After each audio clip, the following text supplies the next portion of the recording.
వచ్చేసేటప్పటికి 14% ఓట్లు 8 సీట్లు సాధించారు. మీరు ఇప్పటికి కూడా వాళ్ళు మొహమాటం లేకుండా పొత్తుపాడు లేదని తేల్చి చెప్పేస్తున్నారు. ఇక్కడ వచ్చేటప్పటికి పొత్తు లేకపోతే పోటీ చెయ్యలేమని చెప్పే స్థాయికి ఎదిగారా, తగ్గారా? సార్ ఇప్పుడు పార్టీ టు పార్టీ మీరే చెప్పారు, దేనికి పర్మనెంట్ ఎనిమీస్ లేరు, పర్మనెంట్ ఫ్రెండ్స్ లేరు, కరెక్టే. పార్టీ టు పార్టీ మారడాలు కూడా చాలా సహజమైన ప్రక్రియ, అది కూడా అన్ని పార్టీలు ఒప్పుకుంటాయి. మరి ఇంకా అప్పుడు కోవర్ట్స్ అన్న వర్డ్ అన్నది మనం వాడడం అన్నది అంత కరెక్ట్ కాదు అని నా అభిప్రాయం. ఎందుకంటే ఎప్పుడైతే రాజకీయంలో వెన్ దిస్ ఈజ్ అలౌడ్ అలా ఎలా అనుకుంటాం, ఇదంతా అపోహలే తప్ప బయటికి అన్ని అందరికీ తెలిసిన విషయాలే సాయి గారు. బట్ అక్కడ డెసిషన్స్ కూడా అన్ని తెలిసిన వచ్చిందంటే తెలంగాణలో ఓపెన్ గా మేము ఎవరితో పొత్తు ప్రసక్తే లేదని అసెంబ్లీ ఎన్నికల్లో చెప్పారు, పార్లమెంట్ ఎన్నికల్లో చెప్పారు. అసెంబ్లీ ఎన్నికల్లో అధిష్టానం చెప్పాక జనసేనతో పొత్తు పెట్టుకున్నారు, తెలుగుదేశంతో పొత్తు వాళ్ళు పెట్టుకొని కూడా పెట్టుకోలేదు. అప్పుడు కూడా చంద్రబాబు నాయుడు అమిత్ షాని కలిసింది తెలుగుదేశంతో పొత్తు గురించినే అన్నటువంటిది కూడా చెప్పారు. ఆ రోజున అందరూ కూడా హైలైట్ చేశారు, రాధాకృష్ణ గారు కూడా. కానీ అవలా అదే ఇక్కడ వచ్చేటప్పటికి తెలుగుదేశంతో పొత్తు లేకపోతే మేము పోటీనే చెయ్యలేమని అధిష్టానానికి ఇస్తున్నారు అంటే అసలు ఇప్పటిదాకా కూడా బలమైన శక్తిగా తయారు కానివ్వకుండా చూసుకుంటున్నారంటే ఎవరి వల్ల?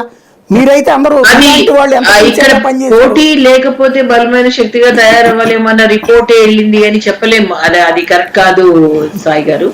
అందరూ అన్ని ఉన్నాయి. ఎందుకంటే మేముగా ఎదగాలన్న ఒక ఆలోచనతోనే కదా కొన్ని బయటకు టీజర్స్ వదులుతున్నారు. ఎందుకంటే అందరూ కార్యకర్తలే, అందరూ లీడర్సే.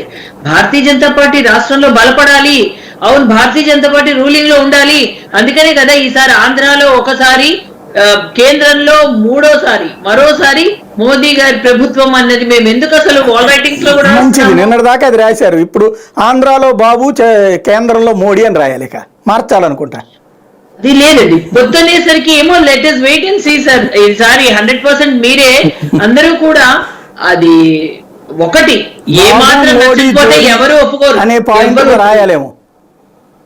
లేదండి, ఇప్పుడు వాళ్ళు కూడా తెలుగుదేశం కూడా ఎంత 175కి 175 వాళ్ళే పోటీ చేస్తే ఇప్పుడు ఒకళ్ళొక్కళ్ళే వెళ్ళొచ్చు కదా, మరి పొత్తులోకి ఎందుకు వెళ్తున్నారు 3 పార్టీస్ కూడా అంటే? విడివిడిగా వెళ్తే వాళ్ళకి బలం అంత లేదు, మేము గెలవలేము అన్న ఒక అనుమానం ఉండబట్టే కదా ముగ్గురు కలిసి వెళ్ళడం అన్నది ఒకటి. మూడోది ముగ్గురు కలుస్తున్నాము అంటే 100% 175కి 175 ఎవరూ పోటీ చేయలేరనే కదా. అండ్ 4 ఏ నియోజకవర్గంలో ఏ పార్టీ బలంగా ఉందో దానికి ప్రిఫరెన్స్ ఇస్తూ first priority list A, second B, third C. And దీనిలో మరి ఏ విధంగా షేరింగ్ ఉంటుంది ఈసారి 100% ఒక అనూహ్య